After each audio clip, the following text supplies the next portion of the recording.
Organic DVG YouTube ಚಾನಲ್ಗೆ ನಿಮಗೆಲ್ಲರಿಗೂ ಆತ್ಮೀಯ ಸ್ವಾಗತ. ವಿಶ್ವ ಛಾಯಾಗ್ರಹಣ ದಿನ ಅಂದರೆ ಕೇವಲ ಕ್ಯಾಮ್ರಾ ಹಿಡಿದು ಚಿತ್ರ ತೆಗೆಯೋದು ಮಾತ್ರ ಅಲ್ಲ, ನಮ್ಮ ಕ್ಯಾಮ್ರಾದ ಮೂಲಕ ಸಮಾಜಕ್ಕೆ ಒಂದು ಒಳ್ಳೆಯ ಸಂದೇಶವನ್ನು ನೀಡುವ ದಿನವೂ ಹೌದು. ಇದೇ ಉದ್ದೇಶದಿಂದ ದಾವಣಗೆರೆ ಜಿಲ್ಲೆಯ Davanagere photographers youth welfare association ವತಿಯಿಂದ 187ನೇ ವಿಶ್ವ ಛಾಯಾಗ್ರಹಣ ದಿನಾಚರಣೆಯನ್ನು ಈ ಬಾರಿ ವಿಶೇಷವಾಗಿ ಆಚರಿಸಿದ್ವಿ. ದಾವಣಗೆರೆಯ ಆವರಗೆರೆಯಲ್ಲಿರುವ ಮಹಾವೀರ ಗೋಶಾಲೆಗೆ ಛಾಯಾಗ್ರಾಹಕರು ಹಾಗೂ ಸಂಘದ ಪದಾಧಿಕಾರಿಗಳು ಭೇಟಿ ನೀಡಿ ಗೋವುಗಳಿಗೆ ಬಾಳೆಹಣ್ಣು, ಬೆಲ್ಲ, ಮೇವು ನೀಡುವ ಮೂಲಕ ಅರ್ಥಪೂರ್ಣವಾಗಿ ದಿನಾಚರಣೆಯನ್ನು ಆಚರಿಸಿದ್ವಿ. ನಮ್ಮ ಸಂಘದ ಅಧ್ಯಕ್ಷರಾದ ತಿಪ್ಪೇಸ್ವಾಮಿ ಅವರು ಮಾತನಾಡಿ, ಪ್ರತಿ ವರ್ಷ ಅನಾಥ ಮಕ್ಕಳ ಶಾಲೆ, ವೃದ್ಧಾಶ್ರಮ ಸೇರಿದಂತೆ ವಿವಿಧ ಸಮಾಜಮುಖಿ ಕಾರ್ಯಕ್ರಮಗಳ ಮೂಲಕ ಛಾಯಾಗ್ರಾಹಕರ ದಿನಾಚರಣೆಯನ್ನು ಆಚರಿಸ್ತಿದ್ವಿ.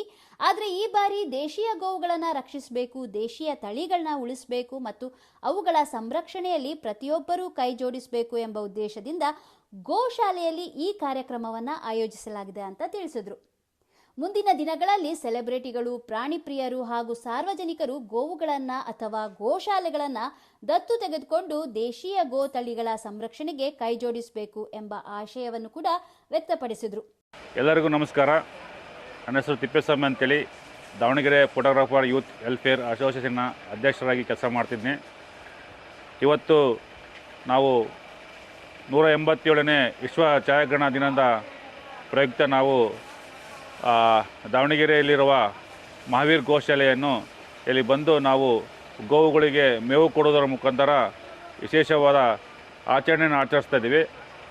ಹಿಂದೆ ಹಲವು ವರ್ಷಗಳ ಹಿಂದೆ ನಾವು ಆಶ್ರಮಗಳನ್ನು, ವೃದ್ಧಾಶ್ರಮಗಳಿಗೂ ಮತ್ತು ಅಂಧ ಮಕ್ಕಳಿಗೂ ನಾವು ರೀತಿಯಲ್ಲಿ ಸಹಾಯ ಮಾಡ್ತಾಯಿದ್ವಿ.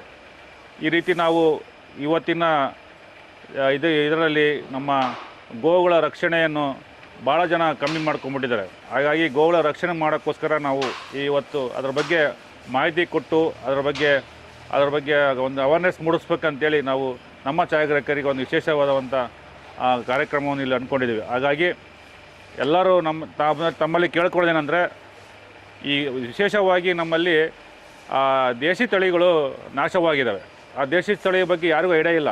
ಈಗೇನೋ ಬರೀ ಹೈಬ್ರಿಡ್ ಬೀಡು, ಆ ಬೀಡು, ಈ ಬೀಡು ಅಂತೇಳಿ ಬಂದಿದ್ದಾವೆ. ಸೊ ಹಾಗಾಗಿ ಅದರದ ಶಕ್ತಿಯನ್ನು ಅಷ್ಟು ಮಹತ್ವ ಇಲ್ಲ. ಯಾಕಂದರೆ ಹಳೆ ದೇಶೀಯ ತಳಿಗಳ ಶಕ್ತಿ ಭಾಳ ಇದೆ. ಹಾಲಿಂದ ಆಗಲಿ ಇನ್ನೊಂದು ವಿಚಾರದಾಗಲಿ ಭಾಳ ಚೆನ್ನಾಗಿ ಅದು ಕೆಲಸ ಮಾಡುತ್ತೆ. ಅದೇ ರೀತಿ ಇನ್ನೊಂದು ವಿಚಾರ ಏನಪ್ಪ ಅಂದರೆ, ಸೆಲೆಬ್ರಿಟಿಗಳಾಗಲಿ ನಮ್ಮಲ್ಲಿ ಕೆಲವರಾದರೆ ಏನಂದರೆ ಬರೀ ಕಾಡಲ್ಲಿರುವ ಪ್ರಾಣಿಗಳನ್ನ ಬಗ್ಗೆ ಆಸಕ್ತಿ ತೋರಿಸಿ ದತ್ತು ತಗೊಳ್ಳೋದು, ಅದ್ರ ಬಗ್ಗೆ ಇದು ಮಾಡೋದು, ಅದ್ರ ಬಗ್ಗೆ ಕೇರ್ ತೊಗೊಳ್ತಾರೆ. ಅದೇ ರೀತಿ ಅವ್ರಲ್ಲಿ ನಮ್ಮಲ್ಲಿ ಕೇಳ್ಕೊಳ್ಳೋದು ಏನಪ್ಪ ಅಂದರೆ, ನಮ್ಮ ಛಾಯಾಗ್ರಾಹಕರು ಕೇಳ್ಕೊಂಡ್ರೆ ದೇಶೀಯ ತಳಿಗಳಾದ ಹಸುಗಳನ್ನ ಒಬ್ರು ಯಾರೋ ಒಂದು ದತ್ತು ತಗೊಳ್ಳೋದಾಗಲಿ, ಆ ಗೋಶಾಲೆಗಳನ್ನ ಒಂದು ಈ ರೀತಿಯಲ್ಲಿ ಬೆಳೆಸೋದಾಗಲಿ, ಅಲ್ಲಿ ಇವ್ರಿಗೆ ಏನು ಬೇಕು, ಪೂರೈಕೆ ಏನು ಮಾಡಬೇಕು. ಯಾಕಂದರೆ ಬರಗಾಲದಲ್ಲಿ ಮೇವುಗಳು ಕಮ್ಮಿ ಆಗುತ್ತೆ, ಆ ಮೇವು ಸಿಗೋಲ್ಲ. ಆ ಮೇವು ಕೊಡುವುದರ ಮುಖಾಂತರ ಗೋಗಳ ರಕ್ಷಣೆ ಮಾಡಬೇಕಂತೇಳಿ ಈ ಮೂಲಕ ತಮ್ಮೆಲ್ಲರಿಗೂ ವಿನಂತಿ ಮಾಡಿಕೊಳ್ಳುತ್ತೇನೆ. ಸ್ನೇಹಿತರೆ, ನಮ್ಮ ಆರ್ಗ್ಯಾನಿಕ್ ಡಿವಿಜಿ ಯೂಟ್ಯೂಬ್ ಚಾನೆಲ್ ಪರವಾಗಿ ನಾವು ಹೇಳೋದಾದರೆ, ನಮ್ಮ ಕನ್ನೇರಿ ಶ್ರೀಗಳು ಹೇಳಿದಂತೆ ಪ್ರತಿಯೊಬ್ಬ ರೈತರ ಮನೆಯಲ್ಲಾದರೂ 1 ಅಥವಾ 2 ದೇಶೀಯ ಹಸುಗಳನ್ನು ಸಾಕುವಂತಾಗಬೇಕು. ಯಾಕಂದರೆ ಗೋಮಯ ಮತ್ತು ಗೋಮೂತ್ರಗಳನ್ನು ಬಳಸಿಕೊಂಡು ವಿವಿಧ ಸಾವಯವ ದ್ರಾವಣಗಳು ಮತ್ತು ಸಾವಯವ ಗೊಬ್ಬರಗಳನ್ನು ತಯಾರಿಸಬಹುದು. ಇದರಿಂದ ರಾಸಾಯನಿಕ ಗೊಬ್ಬರ ಮತ್ತು ಕೀಟನಾಶಕಗಳ ಬಳಕೆಯನ್ನು ಕಡಿಮೆ ಮಾಡಿ ಸಾವಯವ ಕೃಷಿಯತ್ತ ನಾವು ಒಂದು ಹೆಜ್ಜೆ ಇಡಬಹುದು. ನಮ್ಮ ಮಣ್ಣಿನ ಆರೋಗ್ಯವನ್ನು ಕಾಪಾಡಬಹುದು, ನಮ್ಮ ರೈತರ ಆರೋಗ್ಯವನ್ನು ಕೂಡ ಕಾಪಾಡಬಹುದು. ನಮ್ಮ ಮುಂದಿನ ಪೀಳಿಗೆಗೆ ವಿಷಮುಕ್ತ ಆಹಾರವನ್ನು ನೀಡೋದು ನಮ್ಮೆಲ್ಲರ ಜವಾಬ್ದಾರಿ.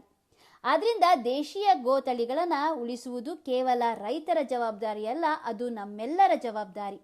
ಗೋಶಾಲೆಗಳಿಗೆ ಸಾಧ್ಯವಾದಷ್ಟು ಹುಲ್ಲು, ಮೇವು ಅಥವಾ ಬೂಸ ನೀಡಿ ಸಹಾಯ ಮಾಡೋಣ. ಸಾಧ್ಯವಾದವರು ಗೋವುಗಳನ್ನು ದತ್ತು ತೆಗೆದುಕೊಳ್ಳೋಣ. ದೇಶೀಯ ಗೋವುಗಳನ್ನು ಉಳಿಸೋಣ, ಸಾವಯವ ಕೃಷಿಯನ್ನು ಬೆಳೆಸೋಣ, ನಮ್ಮ ಮಣ್ಣನ್ನು ಸಂರಕ್ಷಿಸೋಣ, ಮುಂದಿನ ಪೀಳಿಗೆಗೆ ಆರೋಗ್ಯಕರ ಭವಿಷ್ಯವನ್ನ ನೀಡೋಣ.